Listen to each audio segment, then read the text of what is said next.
Hi everyone, it's Don and I hope you are having a fantastic day. Well, we have some things in the news. We have a new ship that has been cleared to sail out of Florida. We have new ships launching in the river cruise industry. We have announcements probably coming about vaccines and testing for new travel that will affect cruising. We got a whole bunch of stories.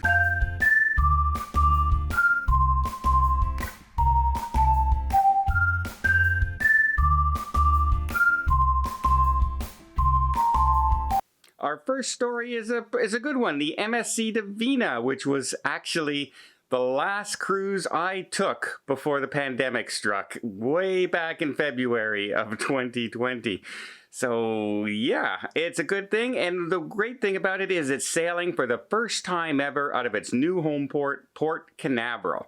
So Port Canaveral, really best known as a Disney port, even though there's other cruise lines that sail out of there. For some reason it's associated. I guess it's because it's just down the road from Walt Disney World. But they are finally opening up that the MSC Divina will set sail beginning on the 16th of the month. So good news for MSC getting another ship started here in Florida.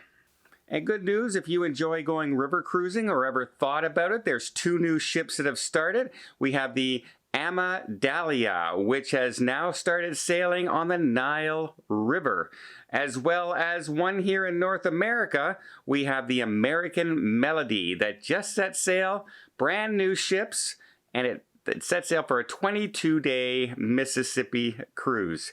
And when you look at these two new ships, they absolutely look gorgeous, at least from their renderings and that. The insides and everything, they look like very luxurious river cruise ships. So if you're looking for something along those lines, these ones look absolutely stunning. Okay, we have the hot topic coming up after this, but before I get into that, just let me invite you to hit that subscribe button if you haven't done so already. You'll be notified of all the updates on cruising, cruise ships restarts, cancellations, cruise vlogs, etc. And it doesn't cost a thing. It really helps the channel, and I would very much appreciate it. Now remember, this is just me reporting. I'm not making a statement. So most people probably heard last night that President Biden came out and he started saying that he's going to start enforcing regulations that all companies that have 100 employees or more are going to be required to either be vaccinated or test on a regular weekly basis. And they've left it open, saying that the companies, if they don't want to charge, be paying for that, the testing every week, they can mandate vaccines to their employees. And this has put in a lot of things. We also have now many people in the health professionals and the travel industry are pressuring the government, and it looks like they're leaning that way to fully require for air travel and train travel in the United States, local travel, to either be tested before getting on the train and the plane or be fully vaccinated, one or the other right now. And who knows, maybe both. But that's a change that will affect cruising, because now if you require to be vaccinated to get on the plane to go down there, or if you need to be tested to get to your cruise, you have to time that out, because you no longer can you just jump on a plane, get to your destination, spend a few days there, and then get a test and get on your cruise ship, which is required. Now you'll have to kind of try and time, okay, get my test, get on the plane, get to the cruise ship, and the test still valid. It will be a logistical challenge like I have right now when you fly from Canada, because I need a test to get on the plane and I need a test to get on the cruise ship. So you have to time it out right.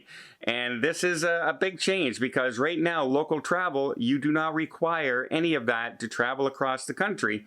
So many people were taking advantage of that and doing local travel, heading to river cruises, heading to Walt Disney Worlds and theme parks and, places like that, Disneyland, or just spending time on the beaches. That might change now with this new requirement, and they are not announcing it officially, but they are very much leaning that way, and it could be announced within a couple weeks. Along with, we have the American-Canadian border once again on the 21st of this month, only 2 weeks away. Is it going to open? Is it going to close? Is it going to remain closed to Canadian travelers? We don't know. And a lot of people were saying that, you know, mandating vaccines and the cost doesn't work. It's not going to change anybody's mind. Well, we have an experiment out there right now, Delta Airlines. Remember, Delta Airlines came out and said, if you do not get vaccinated and work for our company, you will have to pay an extra $200 a month on your health coverage, on your insurance that the company offers their employees. Well, it seems that's changed a lot of people's minds because the vaccine rate for Delta Airlines jumped 20% since making that announcement, to the point where they are almost at 80% fully vaccinated staff amongst Delta Airlines, both in handling and ticket booths and people and pilots and stewardess. It jumped 20% in less than a month. So I guess it goes to, you know, if you had just hesitancy and just didn't want to bother, having to pay an extra $200 a month changed your mind. If you have significant fears, I don't know if that would change your mind. So we'll see what happens. But that is a mandate that came out, and it looks like it changed some people's minds. And it's kind of working here in Canada as well. Canada announced that they're forcing certain places to get mandatory vaccines, and the vaccine rate for those people who were very, very much slowing down, like the United States, suddenly jumped back up. And to the point where it doubled overnight of the announcement of the average bookings for our vaccines, including school students who were very hesitant on getting it. You know, they're young, they're healthy, they don't think it's going to affect them. Oh, wait a minute, I needed to go to school. Okay, I'll go get it. That's what was happening here. So will this work? Will it affect the cruise lines? Will we have to get a test to get on the plane, get a test to get on the cruise ship, get a test to get back off the cruise ship, to get back on a plane? You can see where this is going. It's going into that realm of testing, and it doesn't seem to be getting better right now. It seems to be getting worse, even though we've been fighting this now for almost 2 years. So let's see what happens. Again, just the messenger, not the person who wrote the bill. I still don't know where I stand on any of this. You all know I've got my vaccine. I knew I was going to need it to cruise. I knew I was going to need it to keep doing this. I got my vaccine so I could do this. But I did it at my choice. Nobody gave me any other incentive other than I knew I would have to do it. I guess you can say they incentivized it because I knew I'd need it to get on the cruise ship. But I don't know where I stand on the rest of it, but that's the way it is right now, whether we like it or not, and that could be coming down the pipes very, very shortly. Well, I hope you appreciate this video. If you did, please give it a thumbs up. We'll see more tips, more tricks, more travel vlogs from around the world.